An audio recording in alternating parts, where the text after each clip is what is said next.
Welcome to Breaking the Standard, where we are closing the communication and knowledge gap for small businesses in GovCon. I'm Aubrey Gainfort, and today we have very special guest Lisa Shea Mundt with us. Lisa, welcome. Thank you for having me. If you could please just introduce yourself for our listeners, that would be great. Sure thing. So my name is Lisa Shea Mundt, and I am the co-founder of the Pulse of GovCon. The Pulse is a technological research and advisory firm that empowers government contractors through our BD 360 solution. We offer market research services all the way through proposals and orals coaching.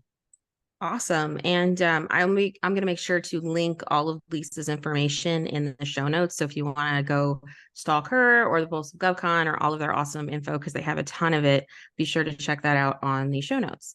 But today we're going to be discussing the foundations for proposals, finding opportunities, and how to respond to these opportunities. So when Lisa and I got to meet before, and I was learning about the BD approach that they have and all of the different pieces that go into proposals, there were pieces of it that I thought were really, really important that I don't think get talked about enough. And so I guess, could you start with connecting, responding to a proposal and like what happens way before that, and knowing like what information they should be, like businesses should be really looking out for. And I guess I'm going to start there because I have so many questions, but I guess we'll just start there.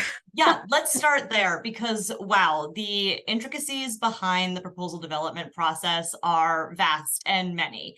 And I've been doing this for about 13 years now. So the Pulse has been around for 6 years, but Amber Hart and I co-founded the Pulse, and we are legacy proposal managers. So we've worked with government contractors and through consulting firms to act as that sort of supplemental support for the process. And we're still doing that today. It's hard to get away from proposals because they're just simply everywhere. And proposals, they don't just happen.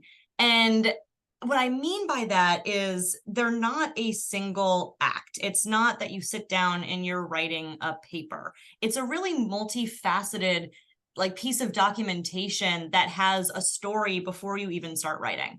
So they don't just happen. And if they do just happen, then that's considered a pop-up or a bluebird.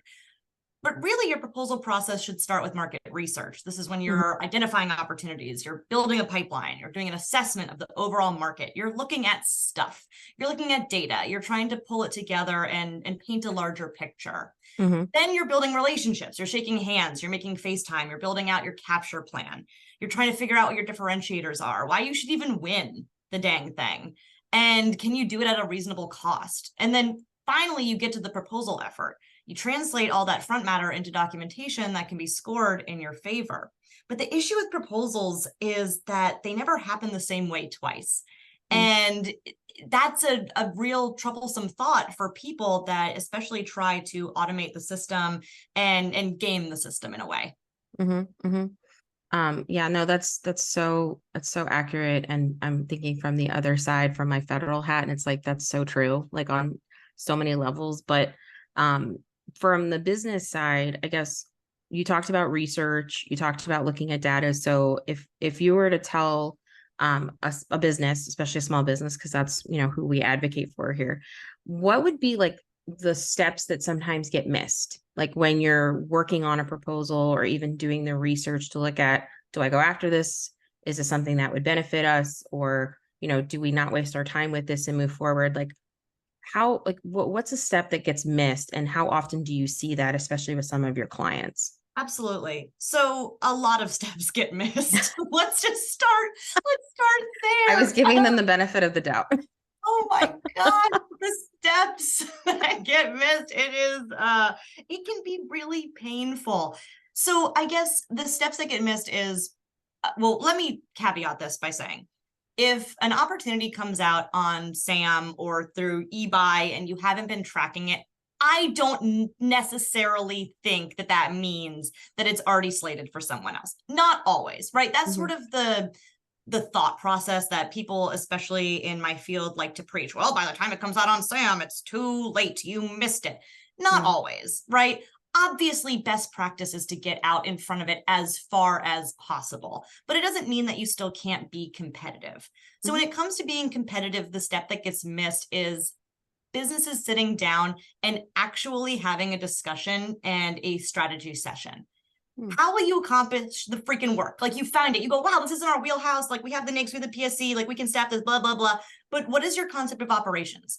How are you going to staff it? With how many people and who? What are the lines of communication going to be on the program? How will you mitigate risk? How will you ensure quality? What are the people, processes, and tools that you're going to employ? You'd be shocked how many people start writing without ever having these discussions. And it killed us, especially as consultants. We come in and we go, oh, well, obviously these things have been discussed. Otherwise, why would you be bidding it? You know, you've gone through the bid, no bid process. You've decided to go or no go. And then people get going and realize they have no idea where they're going. I can't even imagine writing something, let alone like submitting it and not having that conversation, because it's literally like, what if you won? Yeah. Like, you'd be like screwed on day one, because it's like, are you ready to go right now? And it'd be like one person saying yes and the other person going, well. That happens. Oh my God. That's definitely something. And gosh, don't even get me started on people that will bid against these projects and they're not equipped for it, whether it's financially, whether it's their infrastructure, and then they get it. And yeah, they do panic. And we always talk about growth for especially small businesses. There is a way to grow too fast in government contracting. And you're right. If you wake up on day one and you're not ready, you're not going to be successful. No. I mean, and it's like, I'm not saying don't, go for it. Always look for opportunities. But at the same time, in government contracting, it's like, you have to be realistic, because it's a marathon. It's not a sprint, So like, if you find something and you don't get it this time, okay, well, what can you do to build your business to be able to go after it in 5 years? Because it's a 5-year requirement. And it's because I'm not saying don't go after it at all. It's just get your experience, get a little bit more under your belt, and then you can go back and go after it. Because there's nothing more humbling. And I haven't had this happen, because I'm not on this side of the house. I'm on the other side that has to deliver the bad news. But I can't imagine how humbling it is when you find out you didn't get something, and then you find out why. And it's either, there was somebody that offered something better, the pricing, or you just didn't have the experience that we felt was comparable, that we felt you could do this.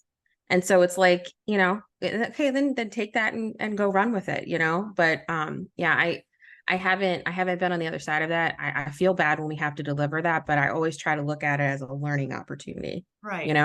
And let's talk about experience too, because that's another thing that should be happening before responding to a proposal, is this idea of situating yourself within what the requirements of the bid are going to be. And so one of those is, before you respond to a proposal, actually, here's a light bulb moment for everyone, right?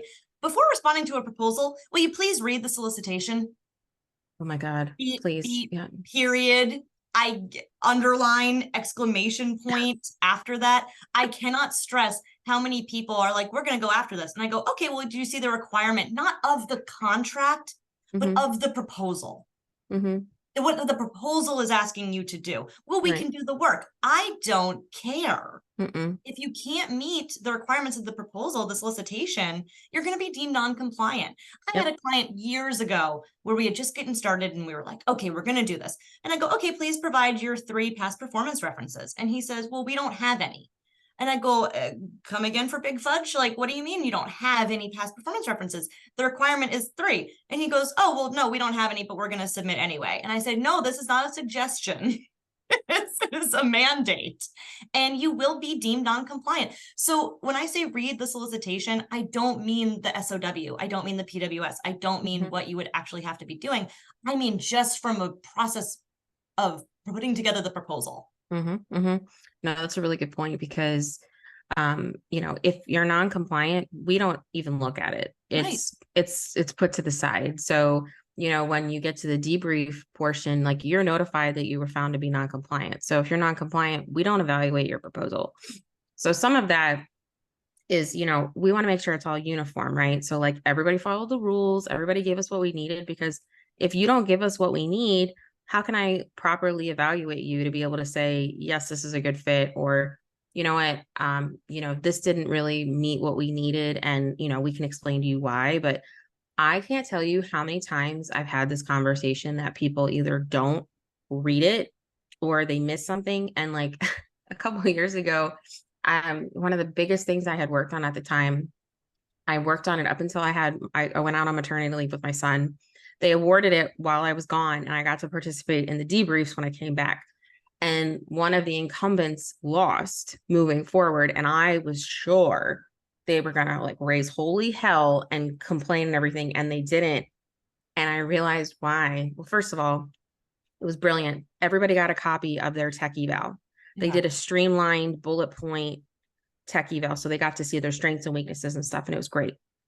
They missed an amendment. They did not respond to an amendment. So they all just sat there and you could see them like, because you can tell usually at the end of a debrief, in my opinion, if they're really angry, they're gonna protest. Right. And I was waiting, and they were like, well, what happened here? And they were like, you didn't respond to the last amendment. And they were all like, oh shit. And I was like, somebody's getting fired. Right. I Yeah. was like, No, and I felt true. bad for them, but it was like, they missed something. Like they completely missed something. And that made the difference between like, a multi-million-dollar contract. So, it's just Let's talk common about sense. that person getting fired too, because like that's Yeah. something. Even fun fact. I went downstairs and I was telling my mom about a client that I had and how they're participating in orals, and she said, "Well, what if they lose?" And I said, well, what do you mean? She goes, well, aren't you to blame? And I said, excuse me? No, Thanks, Mom. I am not to blame. But what I'm getting at is, yeah, we absolutely do place blame on individuals in a proposal process, but it is a team effort. Oh, And yeah. that means that you had multiple rounds of review and iteration. It is not on one person, right? No, no. That's why they looked so sheepish, because Yeah. they all Yeah. realized we missed this. And of course, somebody was going to end up being the martyr or, the pariah, whatever Yeah. angle you're looking at it from. But it's a team effort, because you can't do it alone, and you shouldn't do these alone. So, I guess I'm going off kilter for a second because I just thought about this. So for smaller companies that are looking to work on like a bigger proposal or something, and they don't have that kind of team, they can outsource like with someone like you. Yeah. Is that ultimately, because like learning the parts of the process and stuff, if they've never been through that, they could outsource that to have somebody come in and say, have you thought about this? Have you thought about this? Let's revise this. Like, is that kind of what you would recommend to smaller businesses that, aren't doing a very straightforward, like purchase something a little bit more complicated? Right. Absolutely. I would. But now here's another caveat. And that's, if government contracting isn't just chock full of caveats, I don't know what industry is. My favorite response in GovCon is, it depends. It depends on so many different elements. So I would say, yes, there are plenty of people in the consulting world that will help you with your proposals.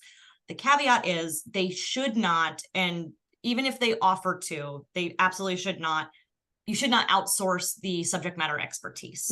You can't. So let's think about this, right? I like to think of technical writers as an example, as a labor category, as a position, just in general. Technical writers will sometimes write proposals, but that does not mean that they are solutions architects. It does not mean that they are experts in what they are writing on. They are experts in writing. So the same vein, proposal managers are experts in the proposal process, but they are not experts in the staffing, the IT, the healthcare, whatever it is that you're putting the proposal together for. So you still need to have the investment of that solution, that brain dump up front, and then you can have somebody on a consulting side make it whole.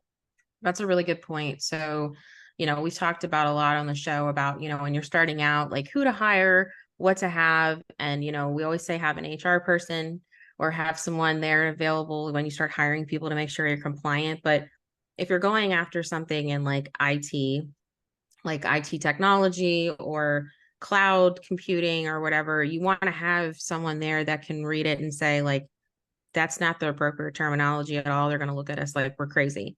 Right. And then once they get all of that down, then you could have a proposal manager look at it to say, okay, maybe if you move this over here and you're answering everything that they're looking for, and this flows from beginning to end, like that makes sense. So that's really important, because you don't want to have like a technical writer come in and write something about engineering, because it's probably going to look Greek.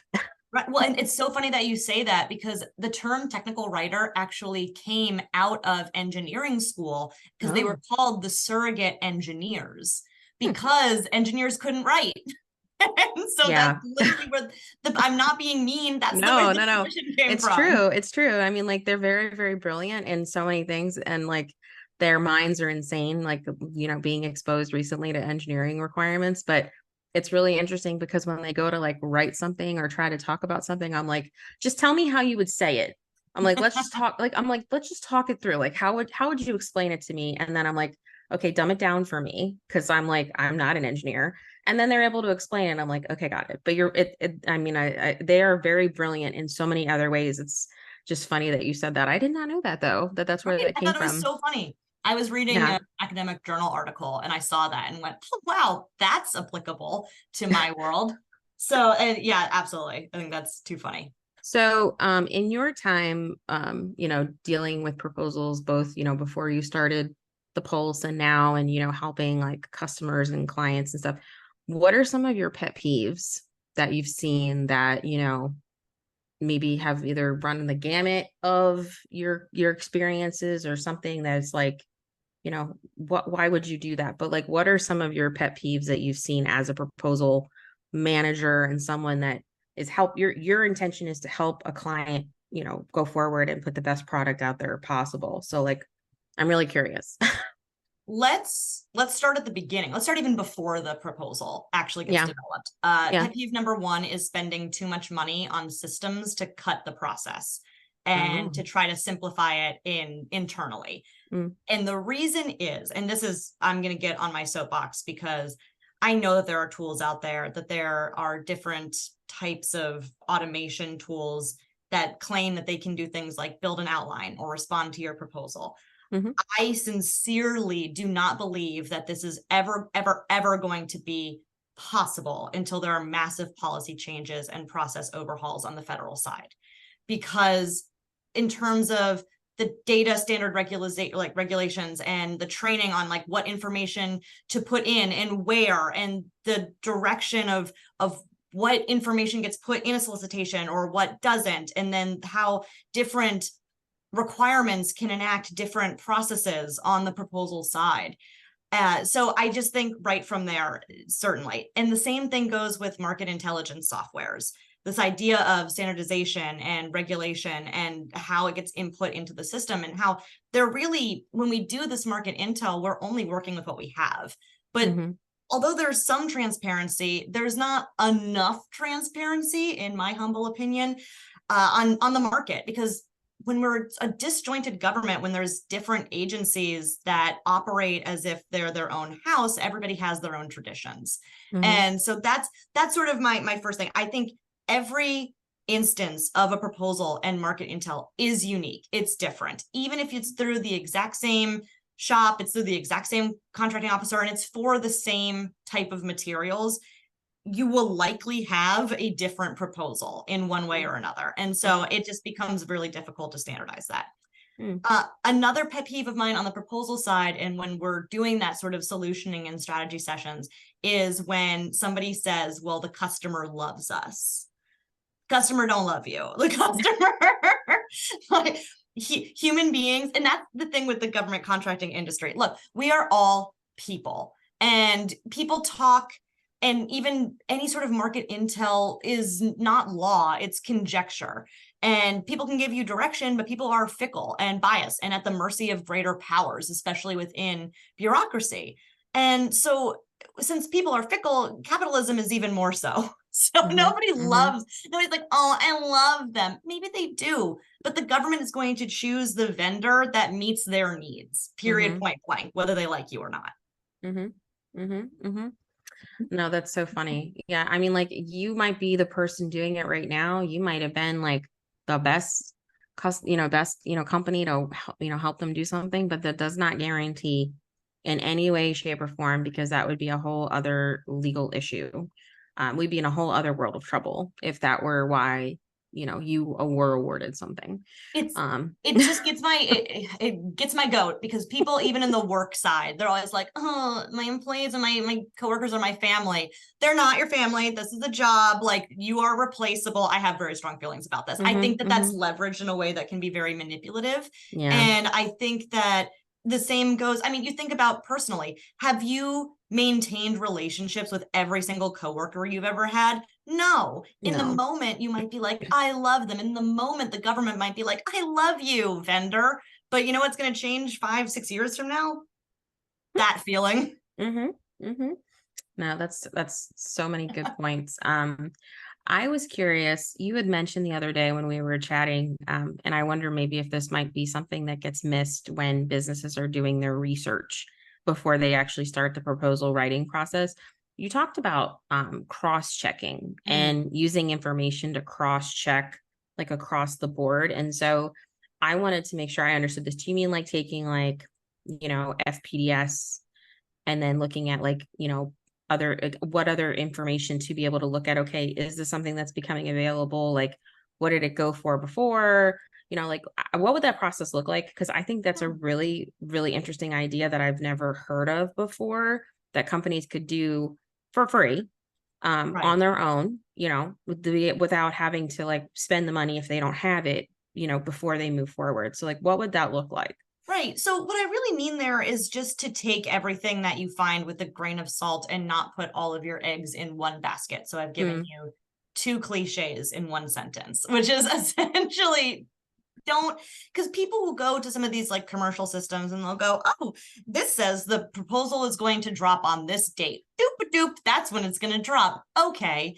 you might think it's going to drop because a commercial system told you that's when it's going to drop, but why don't you go in and check FPDS? Why don't you see if there have been any bridge contracts? Why don't you see like if it keeps getting extended or pushed down the right? Why don't you look at things like policy and how that might impact whether or not this is coming out? Look at the federal budget. Does this organization even have the funds necessary to continue to meet this mission requirement, and so on and so forth? And so this idea of really taking an aggregate view of the larger market can help inform, because again, when I say take it with a grain of salt, none of us actually know what's happening, right? We have our own little sphere and we go, okay, I'm pretty sure this is the direction that it's going to go based on what Susie said to me and Mark and Bob. And it's like, yeah, okay, we can take that in, we can track it, but then we can look at other information that we can find that might go, oh, that actually might shift that project or that need. No, that's really, I think that's so key. I mean, and you can apply that period across the board for anything that you're working on in GovCon, but like, especially if it's something that you want to go after, have as much data as possible. Like, how much was awarded for?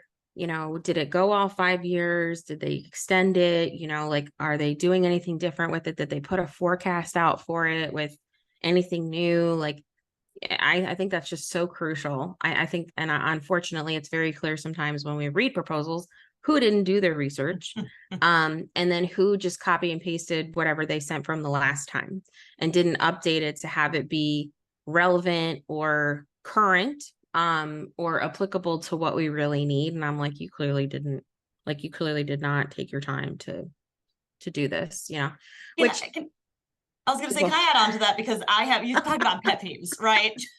Here comes another one for you. Another pet peeve is this idea of boilerplate material. Yes, I think I understand it. There is value in it when you are doing different proposals, but man, you have got to be smart about it and you have got to be safe about it. So here's my little hot tip to you today, audience members. Never, never, never, never, never do a control replace for agency names. It will bite you so fast because so many agency names can be letters within real English words. And I've seen that, right? And so you can see immediately, wow, they didn't even scrub this document. This is a complete copy and paste from someone else. Like, you think about that, DEA. DEA is in English words, or EPA, same thing, DOC, document, all of a sudden. You've now changed it to being like EPA argument. Yep.